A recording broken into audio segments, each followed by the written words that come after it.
Well, you guys, we got another call again.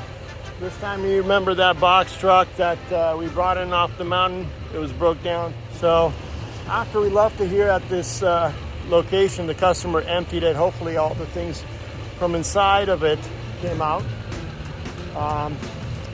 The initial belief was that it was about 9,000 pounds. Well, the GVRW was a little bit more than that. And based on the registration paperwork, the manufacturer suggested this vehicle is about 12,000 pounds.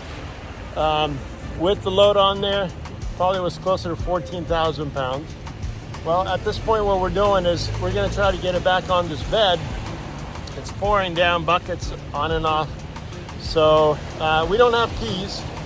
However, hopefully the vehicle still is in neutral or in that state of neutrality because it rolled when we got it up from the mountain. So the customer believes it's still in that same position. We're gonna roll it up on the bed, tie it down, and secure it. And then try to make the delivery in the morning or tonight.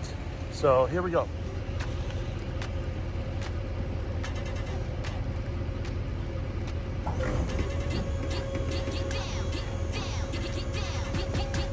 Getting the bed in position right now.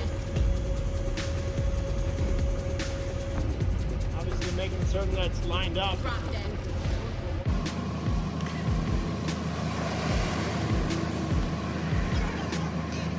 road is not necessarily flat, so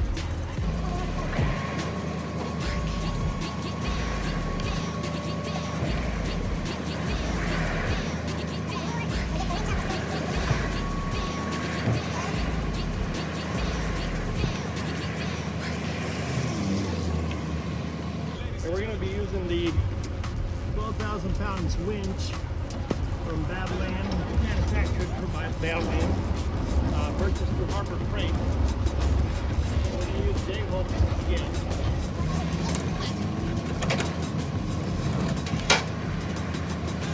First thing first, we're going to get all the parts of the puzzle together.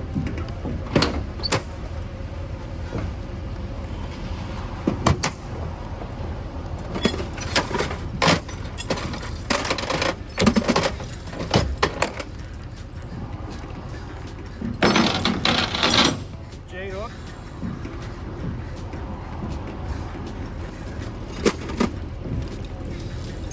Safety chain.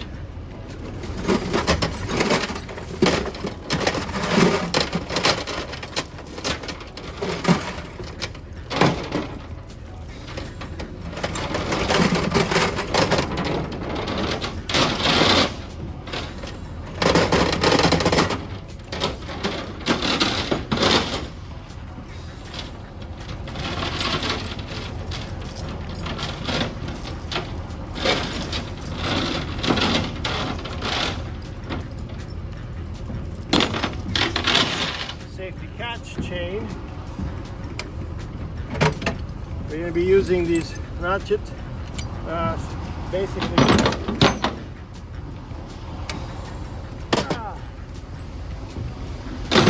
And then probably about 4 chains as well, including straps.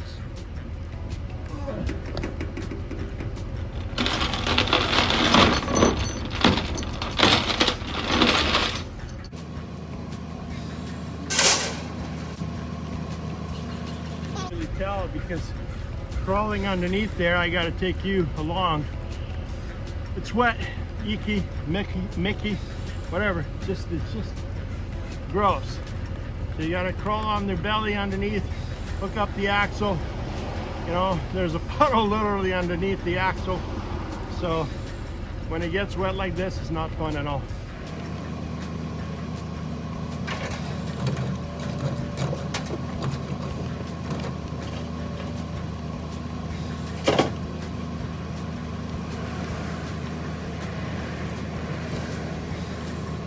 Now we're getting my wireless remote for my winch. Can't go wrong with this. It's nice because you can plug it in and then watch as you winch up. We've used this a number of, I don't know, maybe years now. Almost every truck Something like $50 or whatever. Here's the remote. It needs to be powered by the winch. You gotta set it and reset it and all that stuff. It's nice, waterproof. It's got a magnetic backing. You can carry it.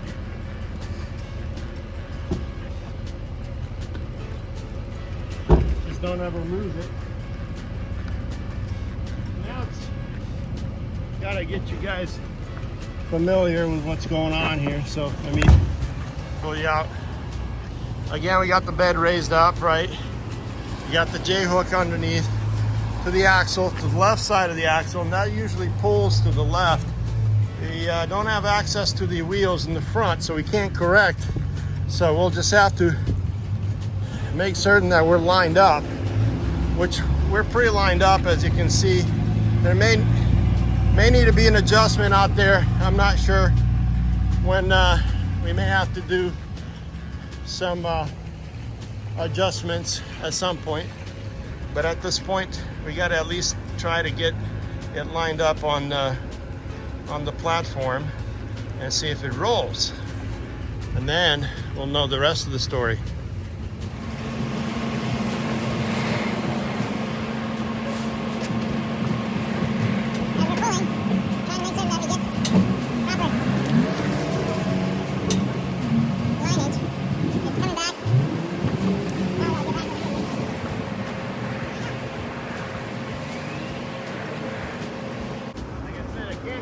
Once I get it up, because we don't have keys to it, and not having keys to it makes a tremendous difference.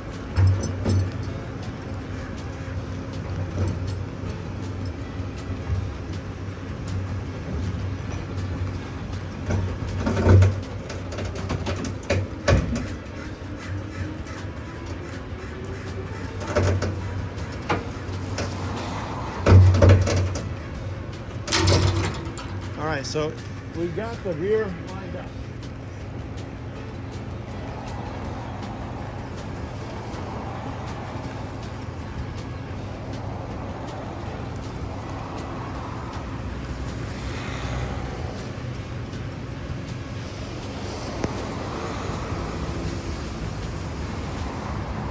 However, it's not perfect, and it still needs to come in a little bit this way.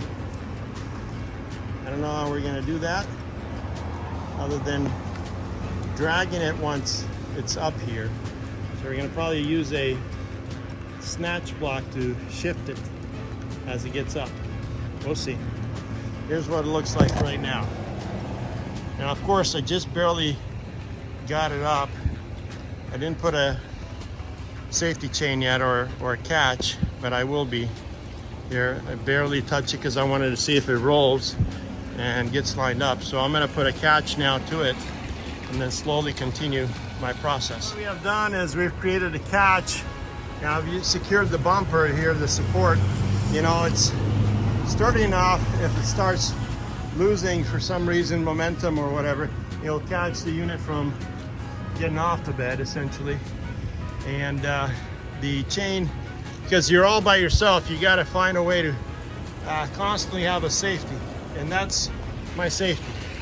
And so as I continue to winch it up, I stop and adjust the safety chain, so that way in case it breaks free, there's always a catch. And I got it a little further up and then reattached or restrapped the safety chain, which I'm about to do here, because you don't want to have a loose safety chain to the point of it dangling. So we're going to come down to here, see if I can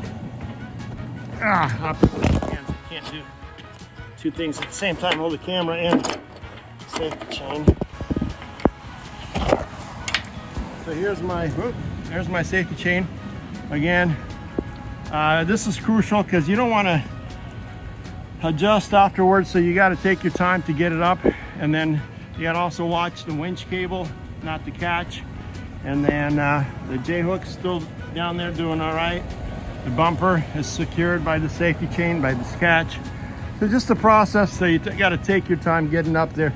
A 12,000 pound unit, your winch it's secured, all that. You got to check every single thing that you got to do sometimes is mess with this winch plate here that's in the front.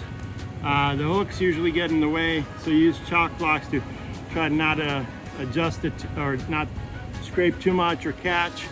And then in this case we had to lower or raise the bed back up just enough that we could get that winch cable in position so it clears otherwise it was catching over here. And now what we're going to do is we're going to lower the bed back up so we can get the front wheel back up. In the meantime, the safety chain worked. I used it just a second ago to secure the load so that way it stays put while I release the winch cable. So it's important to have a safety chain, catch chain, whatever you want to call it. The vehicle seems to be lined up properly, except, you know, you got to watch the front bumper as well. Except you want to make certain that the rear tire, the front tire are all lined up. Because like I said, you can't fix it once you get up there, or you can, but it's just much more work for you. The front axle, the steer tires onto the bed, and the rear on the bed. The safety chain still in place. The bumper did not touch, scrape. Front wheel is fine. The rear wheel is fine. You can now tilt the bed and loosen up, but you got to now retighten this safety chain so that way the winch doesn't, as you loosen the bed or straighten the bed, you know, lower the bed, straighten it up, that winch cable is right now, it's under tremendous amounts of pressure. So as you lower, that will release, and then this being in neutral will release off as well. So you got to lock it in place with the safety chain now. So we're going to do that right now.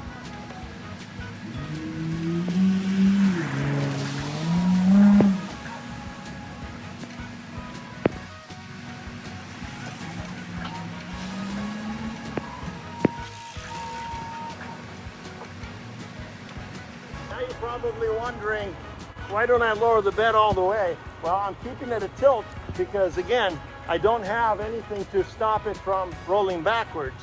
So I want to make certain that if I pull, it's got to rest against something. So I got to take my time now to gently guide it back so it doesn't roll off the bed on the other side, considering it's in neutral. I do have step bumpers over there, as you can see. So it's only anchored this direction, not anchored that direction. I'm sorry, it's anchored that direction against going back there, but it's not anchored from coming back this way. And the only thing I've got to support is this right here, but right now we're above that. So we got to gently support this. But first, what I'm going to do is I'm going to put a chalk block, which my chalk block fell down, but I have this other one, to stop it from rolling backwards, just temporarily, as I level my bed. We leveled the bed. The only thing it's supporting is this, supposedly. That's not going, it's still up on a hill somehow up here. So it's still leaning that way. We're going to continue winching it backwards so the wheels are touching this, I guess, reinforcement bar back here. And then remember from last time, the transfer case, which is right there, usually gets real close to that winch plate. So we got to make sure we don't do that.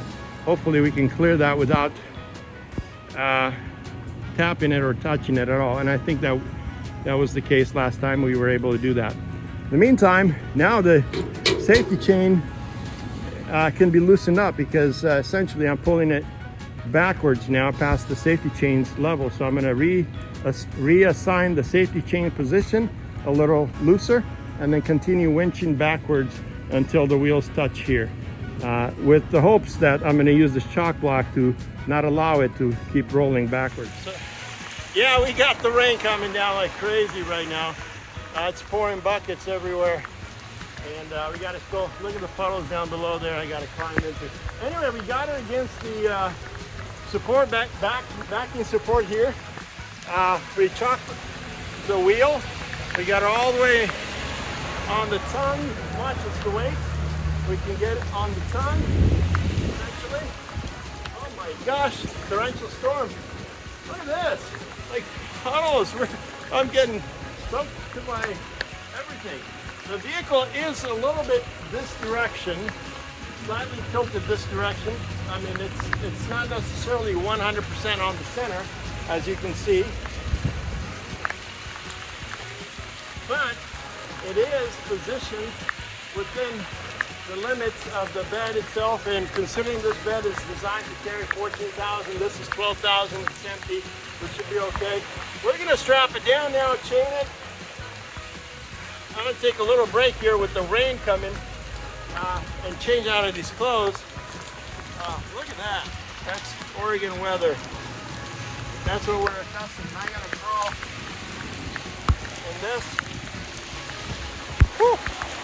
Anyway, remember this has no brakes. We got no access to the door. We got no access to the steering wheel. We got no access to the transfer case. We're basically securing it with chains on all axles and then also strapping it, and then we'll head on out.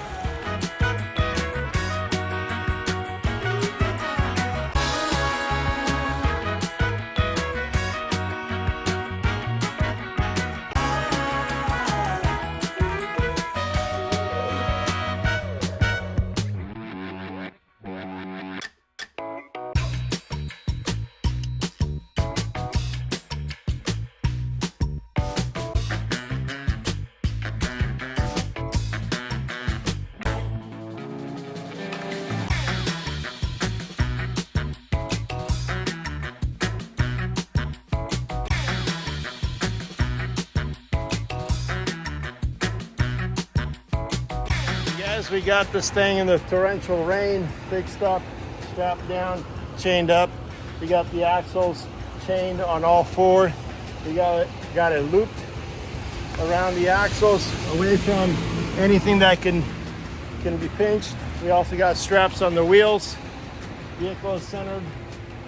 We got it supported against the rear, where you got a strap and a chain holding it from going that direction.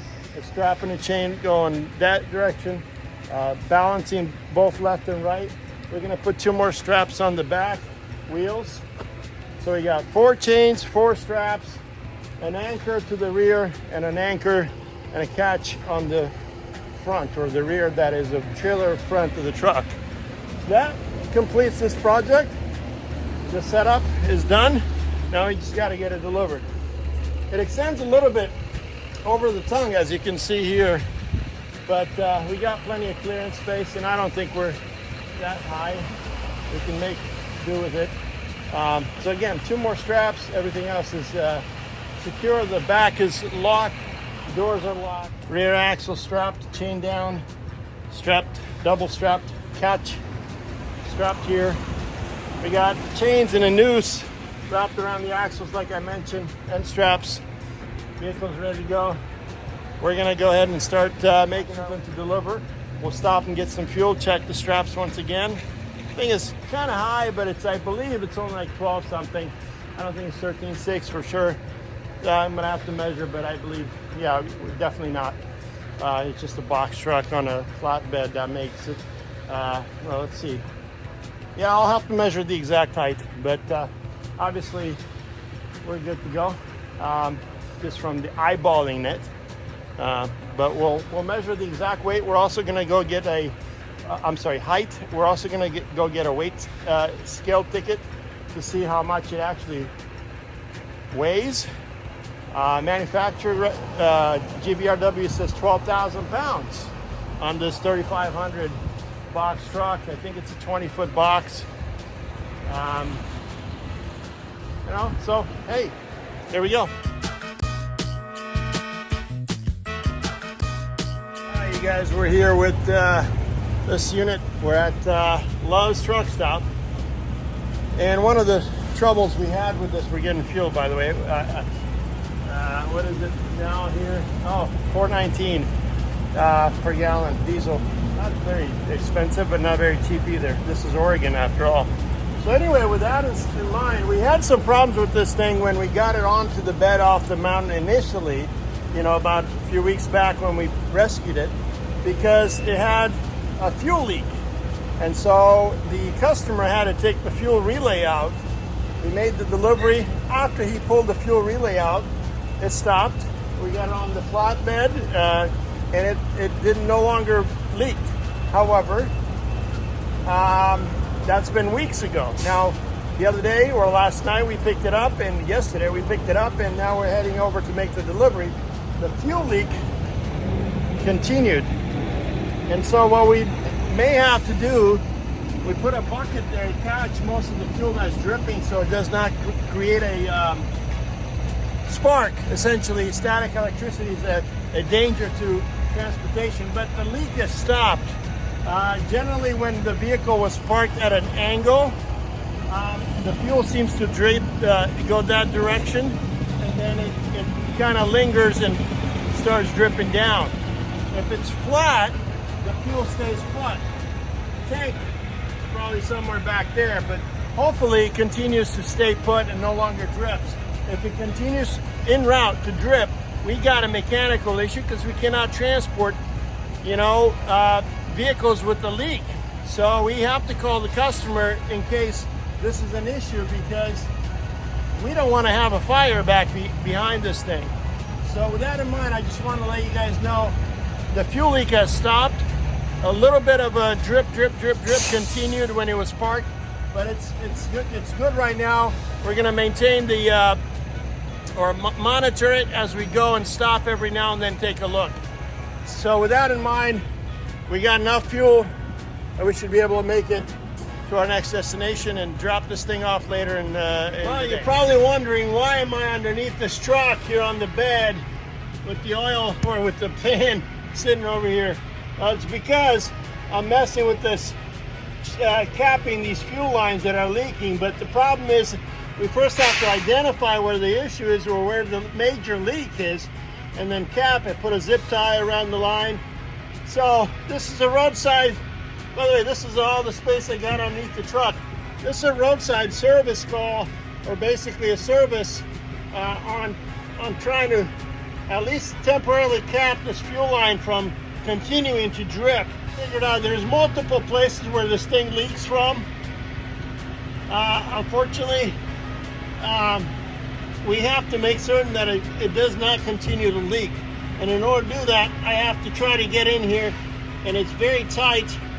And we're gonna continue. There is a drip here, but yeah, this is kind of a messy job. You don't want to transport anything that is leaking fuel, especially if it continues. The only other option we have is to drain the tanks. If this does not stop the leak, then we gotta get into a service bay and drain the tanks. The first process obviously is identifying where the leak is at, and now we identified it.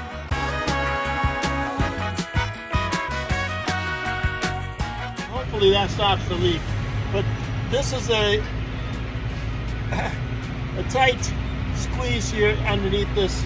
And just know that if you're towing a vehicle that has a fuel leak, especially, it's recommended that you stop the leak before you get on the road. If it leaks on the way, you need to stop and get that taken care of. In this case, I'm trying to take care of it on the road. The problem with figuring out a leak on the road is that you gotta first find the leak, drip, then track that down or up into the engine compartment, or wherever the line is, or the equipment is malfunctioning or broken, or whichever.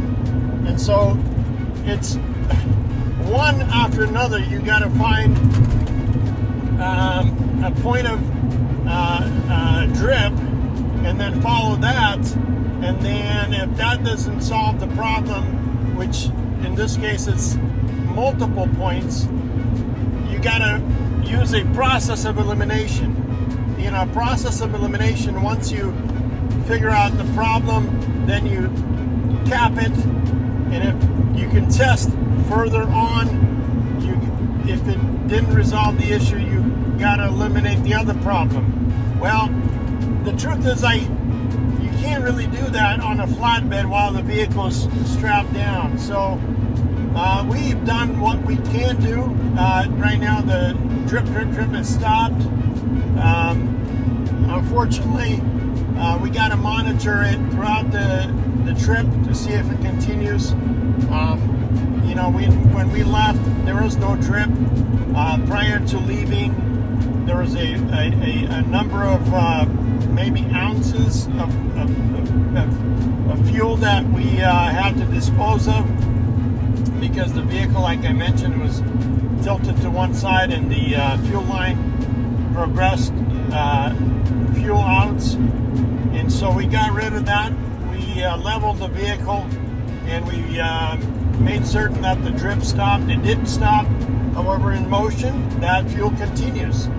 And unfortunately, we can't stop that unless you cap the lines. And so the question is, which lines do you cap? Because if you got multiple lines leaking or multiple, areas of the engine compartment leaking, well, one after another, you got to open the engine compartment. You got to go through the engine.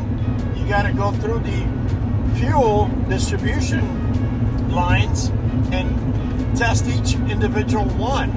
And right now, all we can do is just simply locate one spot on the engine compartment or underneath the engine compartment that we believe is the area of least resistance where the fuel is coming down to and dripping. And we placed a catch basin to catch that fuel. However, it is pretty clear while I crawled underneath there that there's multiple points on the engine that the fuel is coming from. So hopefully we resolve the issue.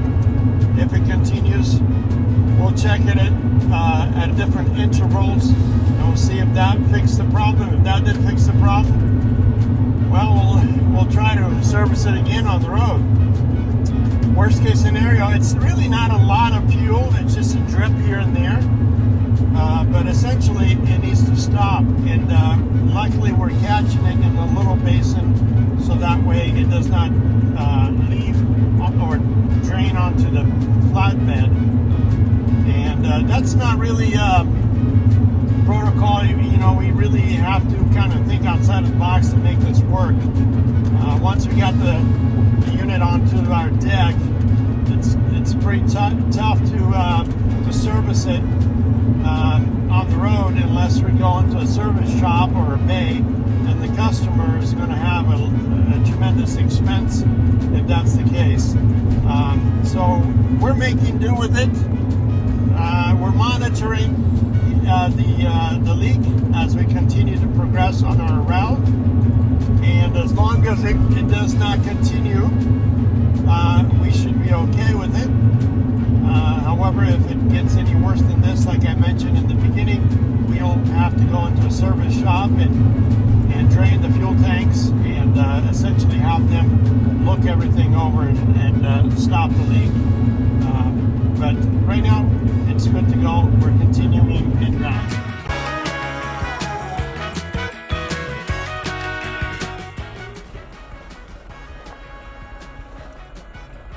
Guys, we made it here. We're gonna try to, it's dark area. Customer wants it parked underneath a tree, backed in. We're gonna go that direction and then back up and then park it right down that direction in the dark. This is the unit right here. So we got a ground guide over there all the way in the far distance. I don't know if you can see the light barely. Yeah, that white light. He's gonna try to be my corner spot as I navigate through the little tight area here. Right, I wasn't done yet. Obviously, I gotta roll the bed back. It's freaking humid over here. It's 100 and some degrees, it feels like. We just unhooked the tires of the vehicle. We anchored it just like we did before with the winch and with the catch. We're gonna tilt the bed now, lower it down into this spot right here where I'm pointing to. This is where the customer wants it. And then basically slide the bed from underneath it because it will, obviously we're at an incline over there where my hand is. It's a little bit higher. So once the rear wheel comes off, let's see if I can get you the rear wheel. Once the rear wheel comes off the bed, we may have to shift the bed forward just gently so we can clear the unit. And we're gonna put some chalk blocks to hold it in place so it doesn't roll back. And that should be it. So stay tuned, watch as I tilt it and get it off the bed.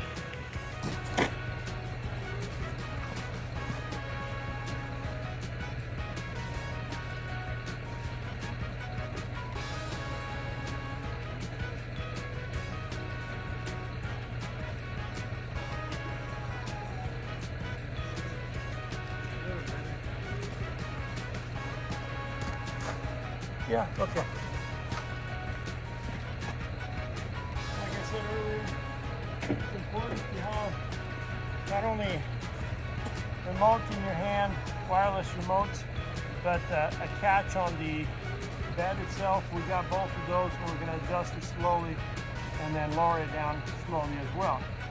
So here it's dark. It's dark can be here, you guys. So I'm going to look at my buttons because I can't see them. And we got a down and we got up. So we're going to go up. I've already unsecured the bed. So we're going to do this.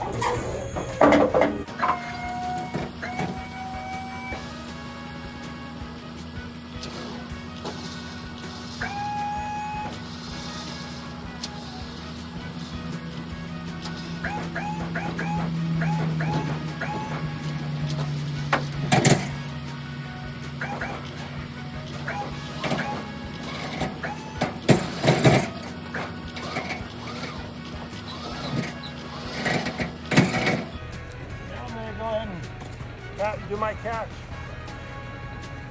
We're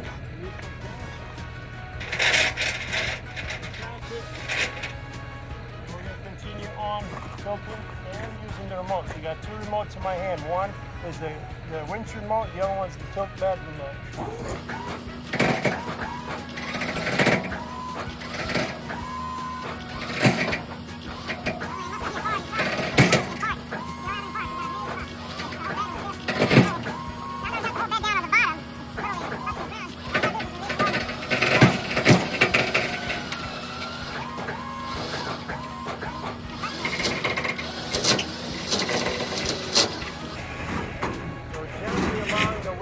To guide it down.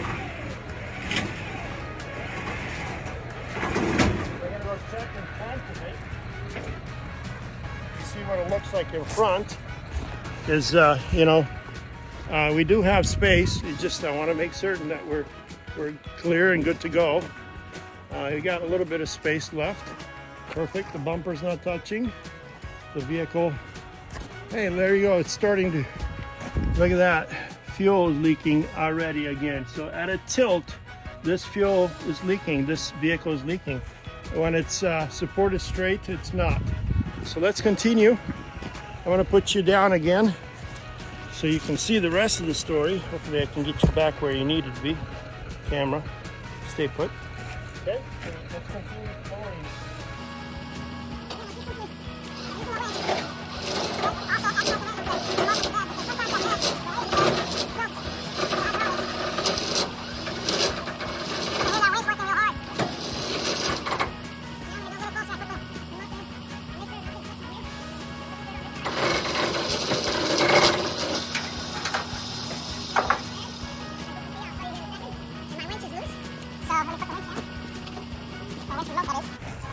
And so now here we are, the clearance of the, so let's see if we can get, that's off the bed, tires off, rear is clear. We're going to disconnect the winch cable and the J-hook and basically put a chock block in the front and the back, secure the vehicle so it does not roll once we disconnect.